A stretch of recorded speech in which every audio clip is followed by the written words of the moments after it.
From UFOs to psychic powers and government conspiracies, history is riddled with unexplained events. You can turn back now or learn the stuff they don't want you to know.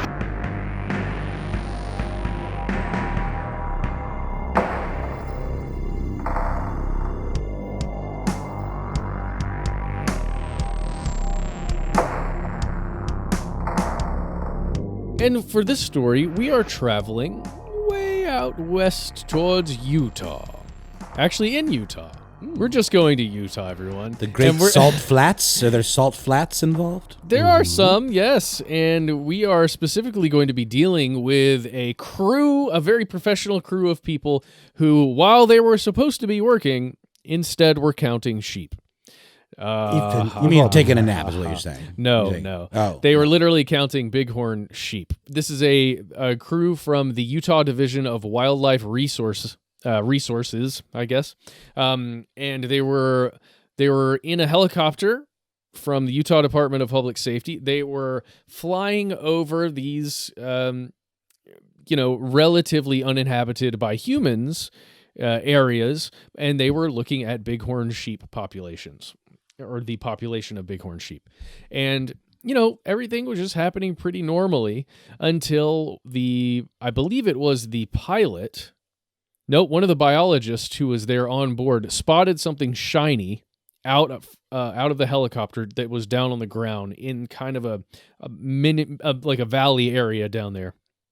And it's crazy. This is a quote. He was like, whoa. Turn around. And I was like, what? And he's like, there's this thing back there. We got to go look at it. Okay. Intriguing, right? Mm-hmm. that was the quote.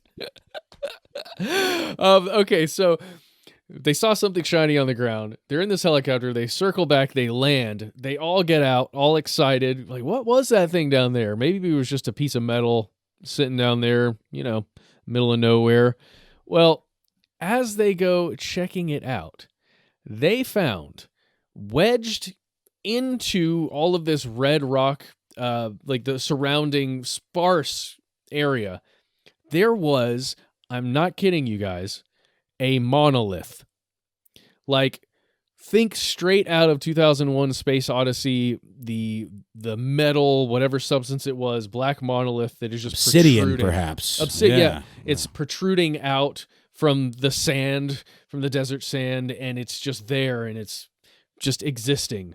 And it represents some kind of creation because it's got the perfect cuts on it. It's obviously created with some intelligence.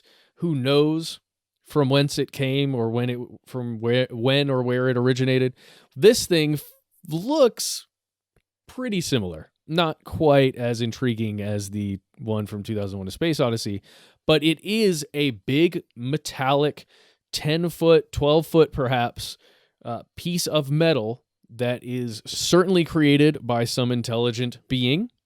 Just going to leave it there for now. And it's just sitting there, and you just come upon it, and you just behold. And then everyone is left wondering what the heck it is and why it is there. What are some theories, Matt? This is fascinating. I mean, it looks to me like some piece of industrial architecture or something, right? Like something you might see in a train station, like a pillar or something. Have you guys gotten to take a look at it yet? I'm looking at it right now. Yes. Yeah. Okay. Yeah. Not in person. Yeah. But there is, I will say there is a ton of very strange art in Utah, in this area. Like, check out the Tree of Life when you have a chance, which is not as much of a mystery, but just as weird looking. Oh yeah, for sure. I don't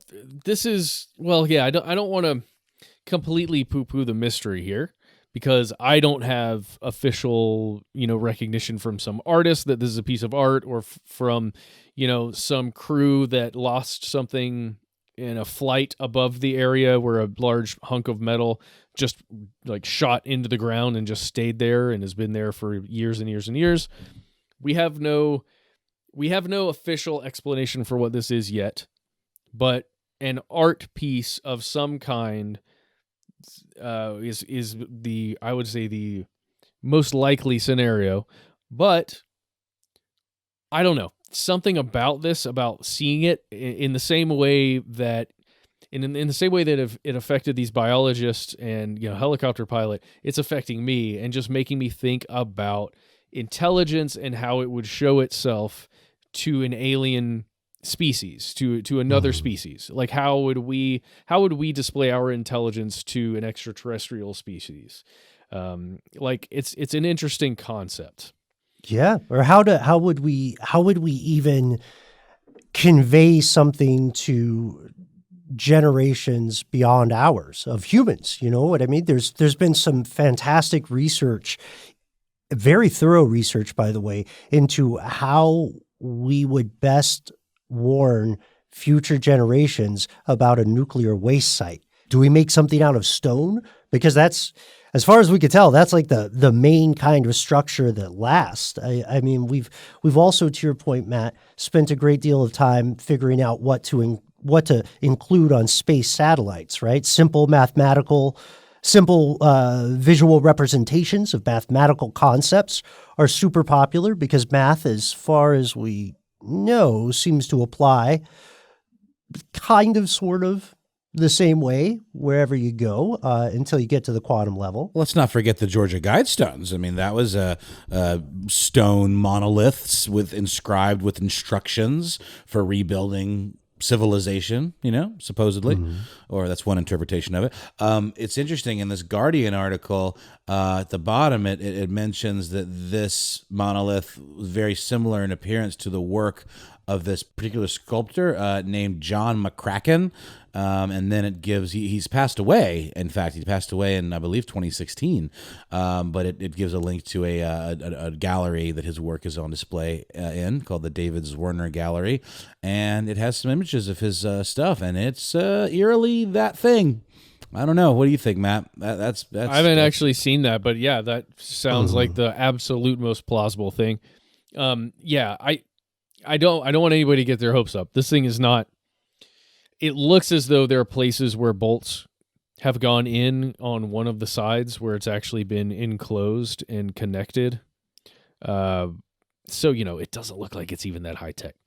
It looks like a piece of art. But when just imagining it in this world, the environment in which it's in, where it's found, it feels like it could be another planet almost if you were seeing it out of context with the red stone and where it is, just in this very stark area. And it made me, again, and I know I do this all the time, Ben and Noel, and I'm sorry, it made me think of Buzz Aldrin's C-SPAN comments from, I believe it was 2009. Yeah, on July 19th, 2009, when Buzz Aldrin went on a C-SPAN, and he was talking about the Apollo 11, I think it was 40th anniversary, when he talks about the monolith on Phobos, one of Mars's moons. And it's literally Buzz Aldrin saying people are going to wonder, where did that monolith on Mars's moon come from? And, we talked about it before on this show, and we've looked at it before, and there really is a huge monolith on Phobos.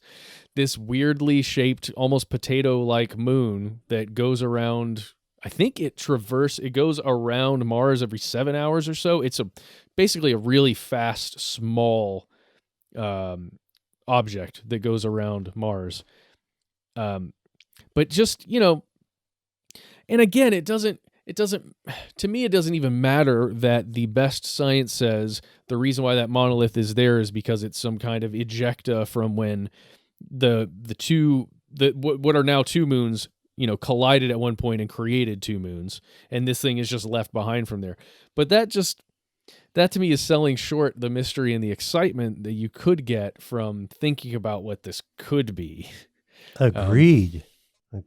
I mean, here's the thing that always mystifies me about this kind of stuff.